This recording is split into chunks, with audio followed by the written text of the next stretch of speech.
Bonjour, mon bébé TV, Florence Arnold Richesse, Journal Parents. Nous recevons aujourd'hui Hélène Martin-Grenet. Bonjour Hélène. Bonjour. Vous êtes directrice de crèche? Oui, tout à fait. Quelle crèche? Donc la crèche Violet dans le 15e arrondissement de Paris. Et alors une directrice de crèche est une puéricultrice? Tout à fait, voilà, infirmière puéricultrice. Dont la formation est d'être, je crois, infirmière diplômée d'État avec une spécialité. Tout à fait. Alors bien sûr, Hélène, les poux sur les toutes petites têtes avec quelques cheveux blonds, il n'y en a peut-être pas beaucoup en crèche. En avez-vous déjà vu? En crèche, pour le moment, non. Non. Enfin, vous connaissez le sujet, vous l'avez appris dans le cadre de votre formation. Qu'est-ce que c'est un pou déjà? Quelle est son identité à cet animal-là? Alors en fait, tout simplement, le pou est un insecte. Donc c'est un insecte, donc on parle de pédiculose, c'est-à-dire de parasitose. En fait, c'est un parasite. C'est un parasite, oui. Qui survient par vagues dans les collectivités, bien évidemment.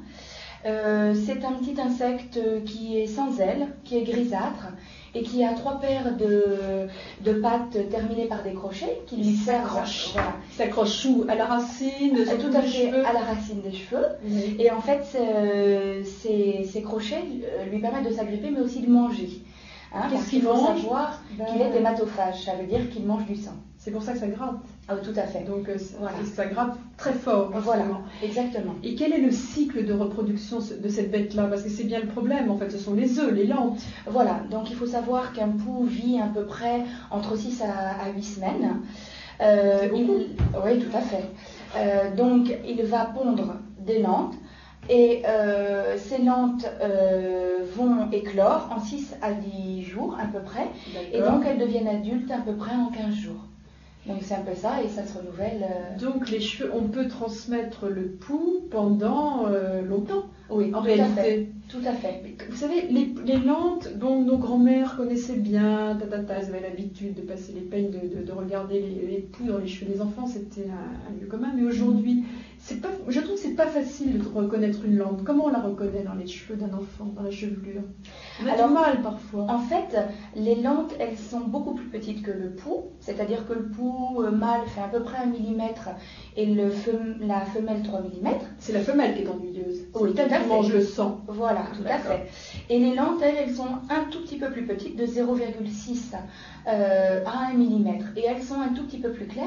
Et ce qu'il faut savoir, c'est qu'elles s'accrochent effectivement à 1 millimètre du cuir chevelu. Donc c'est celles qui sont vraiment le plus près du cuir chevelu. Elles sont de quelle couleur? Elles sont nacrées, elles sont... Voilà, tout à fait. Parce que je vous assure, parfois on a du mal dans les cheveux. Et elles se mettent préférentiellement où? Il y a des endroits, des cheveux dans lesquels on les a plus volontiers? Alors effectivement, vraiment à la racine du cuir chevelu, au-dessus des oreilles, et derrière la nuque. Donc attention les mamans, il faut déjà bien regarder là, surtout si le petit se gratte frénétiquement. Exactement, oui. C'est quand même très significatif.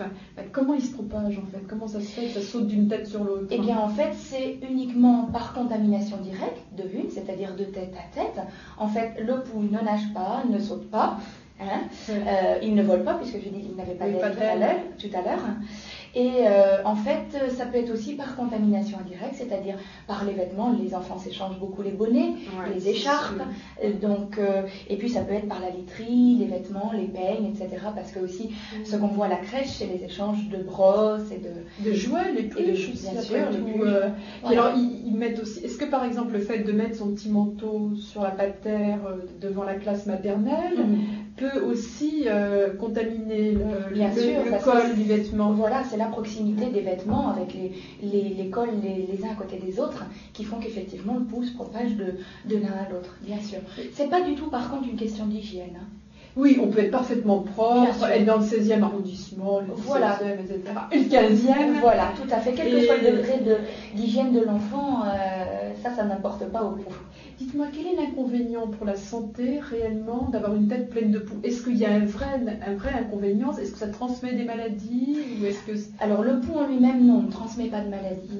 Par contre, ce qui est un petit peu embêtant, effectivement, c'est des surinfections liées au grattage. C'est-à-dire qu'à ce moment-là, ça peut s'infecter. Bien sûr, et puis on peut arriver vers un impétigo. Un impétigo, et à ce moment-là, ça se soigne comment? C'est embêtant, un impétigo. Eh bien, à ce moment-là, on n'a pas le choix, c'est des antibiotiques. Antibiotiques locaux et généraux. Voilà, locaux et oraux. Oui, d'accord. Alors, comment s'en débarrasse-t-on? Eh bien, effectivement, il y a plusieurs traitements. Donc, on a effectivement d'abord des antiparasitaires, puisque le pouls est un parasite. Donc avec plusieurs traitements, donc effectivement la maman peut aller demander conseil à son pharmacien ou à son pédiatre éventuellement. Donc on voit plusieurs formes de traitement, c'est-à-dire on a des lotions, on a des sprays, on a des shampoings, on a des crèmes, on a des poudres. Oui. Comment s'y retrouver? Eh bien effectivement, ça dépend de ce que recherche la maman. On a des produits qui ne sont uniquement que pour les poux. Et il y a aussi des traitements qui sont pour les deux, c'est-à-dire pour les poux et pour les lentes. Donc ça, c'est à demander au pharmacien. Vous pouvez prendre le produit pour les deux, non? Bien sûr, tout à fait. Comment s'y retrouver? Qu'est-ce qu'il faut faire alors? Bon, l'enfant se grade, vous savez en collectivité qu'il y a des poux. C'est quoi? C'est le shampoing ou c'est la lotion? Qu'est-ce qu'il faut faire en priorité? Qu'est-ce qui est le plus efficace? Il est vrai que le shampoing est le plus efficace. À savoir que ce qui est efficace aussi, c'est bien évidemment traiter tout ce qu'il y a à côté, c'est-à-dire laver les vêtements, les chouchous, les têtes d'oreiller, les draps, les accessoires. Au moins 60. Au moins, il ne faut pas hésiter à mettre quand même. On ne met pas forcément de javel. Non, c'est pas utile. Non, c'est pas utile, mais effectivement au moins 60 degrés.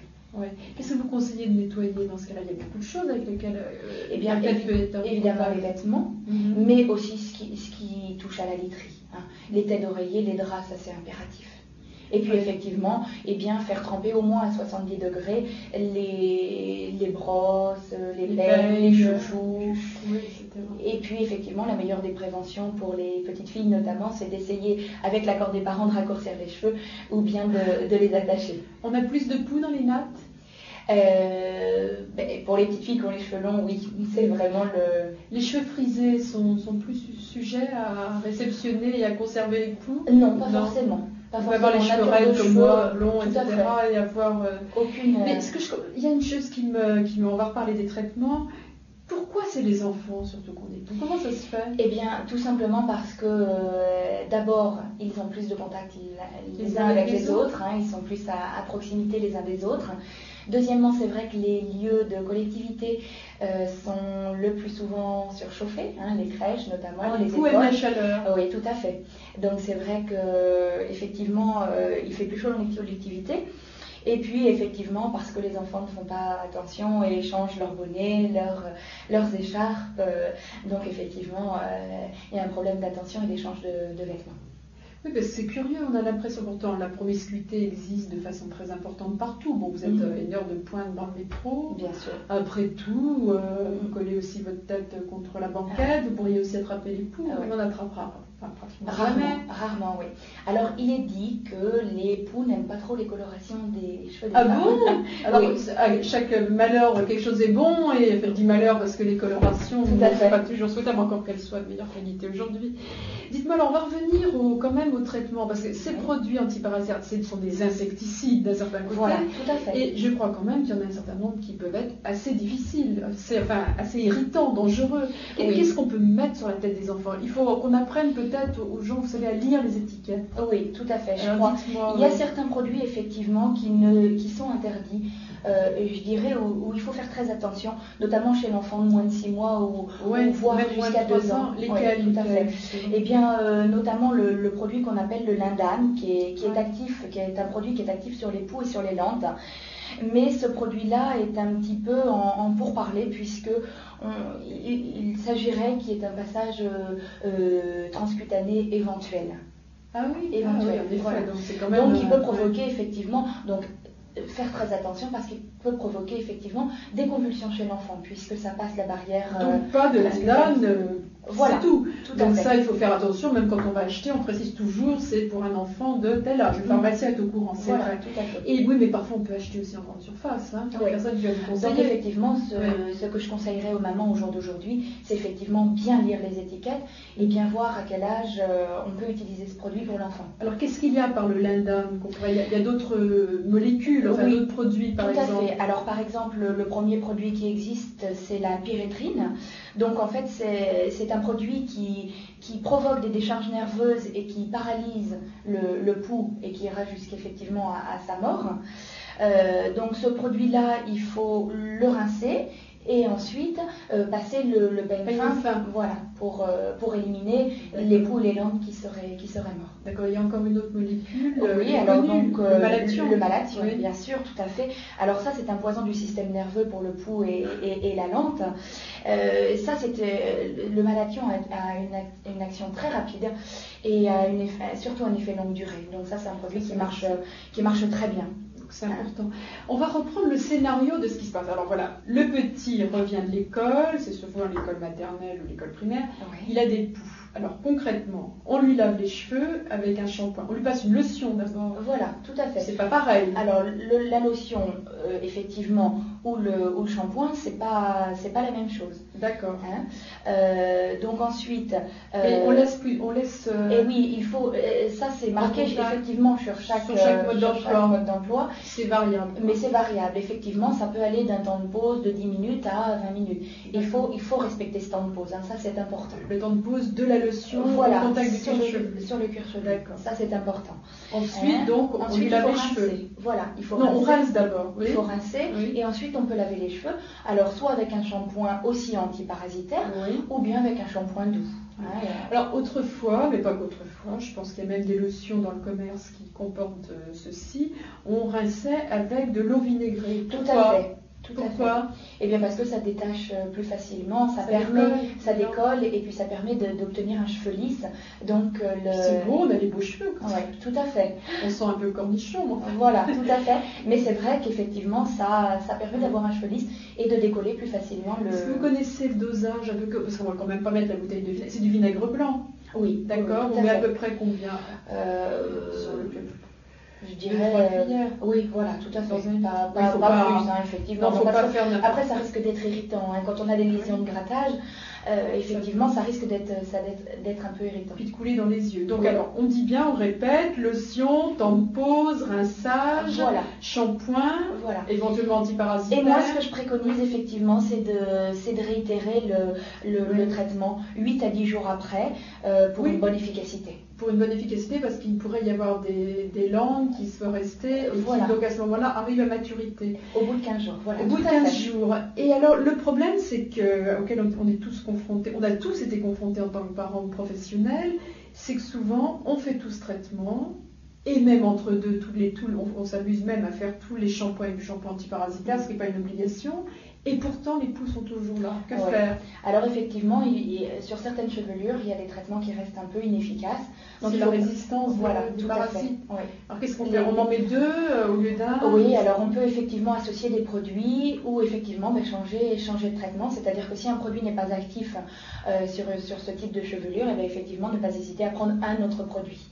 Parce que c'est vrai qu'il en existe de toutes sortes. Donc ne pas hésiter à changer de produit. Et même éventuellement refaire 15 jours, 3 semaines aussi. Hein, parce que c'est. Dites-moi aussi, vous êtes responsable de collectivité. Donc vous connaissez le cas d'un enfant qui a des poux. Qu'est-ce que vous faites en tant que directrice de crèche ? Je dirais que la priorité, l'éviction est complètement inutile. Aujourd'hui, oui. Il faut le répéter. Donc, il ne faut pas avoir peur de ça. Il ne faut pas avoir peur. C'est-à-dire que de toute manière, si votre enfant a des poux, on ne le renvoie pas de l'école, on ne le renvoie pas de la crèche parce que de toute manière, ça reste complètement inutile. Puisque si votre enfant est venu une journée à la crèche, il y aura des poux à la crèche. Donc, ce n'est pas la peine de. Effectivement, à partir du moment où il y a un traitement qui est mis en place, on ne renvoie pas l'enfant de la crèche. Et que dites-vous aux parents ? Parce qu'il faut que tout le monde se traite, sinon ça n'en finit plus. Tout à fait. Je crois qu'il faut traiter vraiment les proches aussi, hein, c'est-à-dire vraiment à titre de prévention, traiter toute la famille. Et puis, effectivement, il existe de très bons répulsifs, donc effectivement, traiter aussi quand on annonce un cas de poux à la crèche, eh bien, effectivement, les parents peuvent prendre le devant et mettre des répulsifs tous les matins à leur enfant sur la chevelure pour éviter que éventuellement Vous faites un affichage, vous, pour dire attention poux dans la crèche, tout à l'école ? Bien sûr, c'est important de le signaler aux parents. Et il n'y a pas le refus de cette espèce d'affichage. Moi, j'ai connu ça, je sais que ça pose parfois des problèmes. Je trouve qu'il faut le faire, il faut bien assister. Non, je crois que les parents sont très compréhensifs. Et effectivement, justement, ils sont très contents d'être au courant parce que comme ça leur permet de traiter efficacement. Oui, tout à fait. Est-ce qu'il vous arrive en tant que professionnel, avec vos auxiliaires de périculture, les éducatrices de jeunes enfants, d'être obligé un peu d'aller regarder les têtes? Ça nous arrive bien évidemment, c'est vrai que quelque part on est très vigilant quand on voit un enfant se gratter. C'est terrible, ça donne envie de se gratter dès qu'on en parle. Tout à fait, donc c'est vrai qu'on y est sensible de toute manière pour ne pas passer à côté d'autre chose. Donc effectivement, nous à la crèche, nous sommes très très sensibles et sensibilisés. On va juste finir par vous poser une question. On dit les poux n'aiment pas le froid. Ok, et pourtant il y a des poux toute l'année maintenant, alors qu'autrefois c'était toujours en venant de colo. Comment ça se fait? Il est vrai que le pou n'est ni sensible à la chaleur, ni sensible au froid, ni sensible à l'humidité. Ce pou il se plaît partout. Donc c'est vrai qu'il devient de plus en plus résistant. Et il fait de la résistance. Oui, tout à fait. Donc ça effectivement, il faut le savoir, on peut en avoir toute l'année. Écoutez, Marie-Hélène, merci beaucoup. Je rappelle que Marie-Hélène Martin-Grenet est puéricultrice et directrice de crèche dans le 15e arrondissement. Elle a bien voulu venir ce matin pour nous parler de ce sujet qui nous concerne beaucoup. Bien sûr. Pour Mon Bébé TV. Au revoir.